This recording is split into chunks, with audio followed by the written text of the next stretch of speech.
प्यारे दोस्तों, आज हम आपको नाजिम नाम के एक शख्स की शादी की पहली रात का वाकया सुनाने वाले हैं।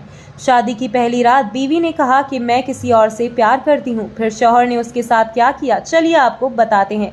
लेकिन आगे बढ़ने से पहले अगर आपने हमारे इस वीडियो को लाइक नहीं किया है तो जल्दी से इस वीडियो को लाइक कर दीजिए और हमारे यूट्यूब चैनल को भी सब्सक्राइब कर दीजिए। दोस्तों, वीडियो में बोला गया नाम बदला हुआ हो सकता है, तो आइए शुरू करते हैं। नाजिम बताता है कि वो एक अजीब रात थी। मुझे समझ नहीं आ रहा था मैं क्या करूं और क्या ना करूं। शादी की पहली रात थी, दुल्हन बनी बैठी मेरी बीवी ने कहा, खबरदार मुझे हाथ मत लगाना, मैं किसी और से मोहब्बत करती हूँ। ये ज़बरदस्ती की शादी हुई है, याद रखो तुम कुछ भी कर लो, मेरी मोहब्बत नहीं हासिल कर पाओगे और ना मैं तुम्हें चाहूँगी। उसकी आंखों में आंसू थे। मैं हैरान और परेशान उसे देखता रहा और सोचने लगा ये मेरे साथ क्या हो गया। जब कुछ समझ में नहीं आया तो उठकर वज़ू के लिए नमाज के लिए चला गया। अपने अल्लाह से ज़िक्र किया, या मेरे मालिक, या अल्लाह, ये कैसा इम्तिहान है। नाजिम आगे बताता है कि मुझे बहुत ज़्यादा डर था, लोगों का डर और ख़ानदान वालों का डर, क्योंकि ऐसी ऊंच नीच होने पर हमारे यहाँ इज़्ज़त का जुलूस निकल जाता है। मेरे दिमाग में तरह तरह के ख्यालात आ रहे थे। मैं सोच रहा था कि अगर ये सुबह घर गई और वापस ना आई तो मेरी इज़्ज़त का क्या होगा। क्या पता ये अपने घर में यही ना कह दे कि मेरी शादी नामर्द से करवा दी है, मेरी शादी को ख़त्म करो। एक बार तो मैंने सोचा कि ज़बरदस्ती करता हूँ, गुनाह नहीं मेरे निकाह में है, मगर मेरा दिल नहीं माना। मैंने उससे बात करना चाहिए, लेकिन मुझे गवारा ना हुआ कि मैं उस औरत की मिन्नत करूं जिसने मुझे ठुकराया है। अगर उसे किसी और से मोहब्बत थी तो निकाह के लिए हाँ ना करती, या मुझे ही बता देती, मैं खुद उस रिश्ते को ख़त्म कर देता। बात शादी तक ना बढ़ती और ना ही मेरी ज़िंदगी तबाह होती। मैं एक आम आदमी था, अपनी शादी पर तकरीबन सारी जमा पूंजी लगा चुका था। खैर, सुबह मेरी बीवी अपने घर चली गई, कोई बात नहीं हुई। 3 दिन तक कोई हलचल नहीं हुई। 3 दिन बाद उसकी अम्मी की कॉल आई कि बेटा तुम अपनी दुल्हन को लेने आए नहीं। तो मैं उसे लेने चला गया। मैंने वहाँ भी कोई बात नहीं की। हम वापस घर आ गए। मेरी बीवी मेरे सामने तो नहीं, अलबत्ता बाहर जाकर या घर की छत पर जाकर हर रात किसी से फ़ोन पर बातें किया करती थी। मैंने उससे पूछा तक नहीं कि वो किससे बात करती है, वो कौन है। बस एक बार पूछा कि क्या तुम्हें तलाक चाहिए। उसने कहा नहीं, यानी उसने तलाक के लिए मना कर दिया। उसका जो इश्क था फ़ोन पर, मुझे उससे कोई मतलब नहीं था। 5 महीने ऐसे ही गुजर गए। मैं काम से थका हारा रात को घर आता और खाना बाहर से खा कर आता।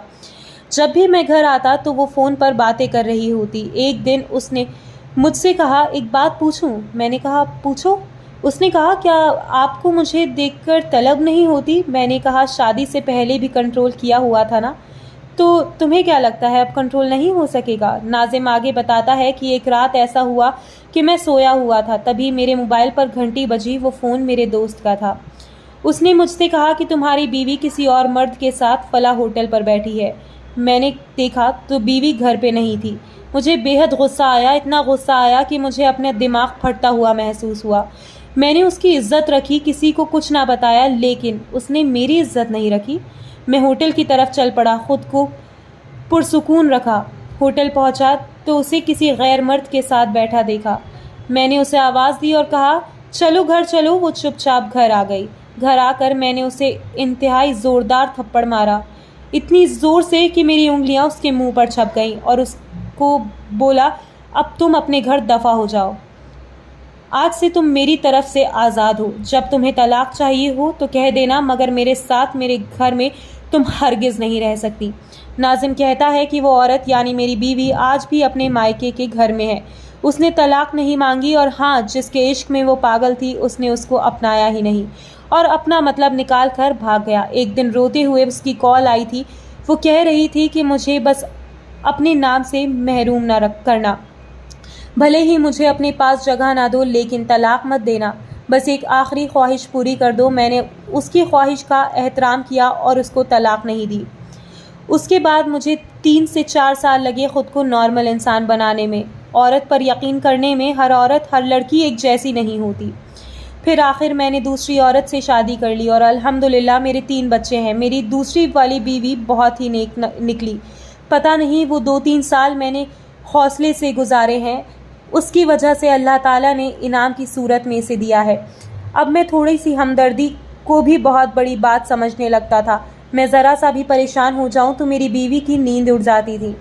میں ذرا سا کام سے دیر ہو جاؤں یا کچھ میسج نہ کروں تو وہ پریشان ہو جاتی تھی، سائے کی طرح آگے پیچھے رہتی تھی۔ کئی بار تو میں جھنجلا جاتا تھا اور کہتا تھا کہ اللہ کی بندی، میں کوئی دودھ پیتا بچہ تو نہیں۔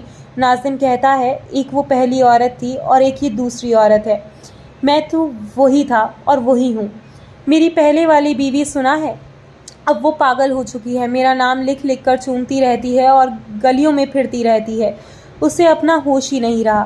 اب تو ایک دو بار زہر بھی کھا چکی ہے مگر بچ جاتی ہے۔ لوگ اب بھی کہتے ہیں کہ میں ظالم ہوں اور اس پر اتنے ظلم کیے کہ وہ پاگل ہو گئی ہے، لیکن اب میں کیا کہوں لوگوں سے۔ دوستو یاد رکھو، حرام محبت کا انجام ذلت ہے۔ یہ کچھ دنوں کا دھوکہ ہوتا ہے، جب آنکھیں کھلتی ہیں تو بہت دیر ہو چکی ہوتی ہے۔ اللہ تعالیٰ کا شکر بڑی نعمت ہوتی ہے۔ ہر حال میں اللہ تعالیٰ کا شکر ادا کرتے رہیں۔ یاد رکھیں، حرام محبت کے چکر میں اپنا گھر تباہ مت کیجیے، کیونکہ اس کا انجام بہت برا بھی ہو سکتا ہے۔ اپنے کردار کو مضبوط بناؤ، کسی کے جھوٹے پیار بھرے وعدوں کی خاطر اپنے ماں باپ کی برسوں کی محبت کو مت بھلاؤ۔ یہ وعدے صرف تمہیں پھنسانے کے جال میں۔ ماں باپ، بہن بھائی، شوہر اگر تم پر بھروسہ کر کے تمہیں ڈھیل دیتے ہیں تو اس کے بھروسے کو ٹھیس مت پہنچاؤ، اس کا ٹھیک سے استعمال کرو، ان کا بھروسہ کبھی مت توڑو۔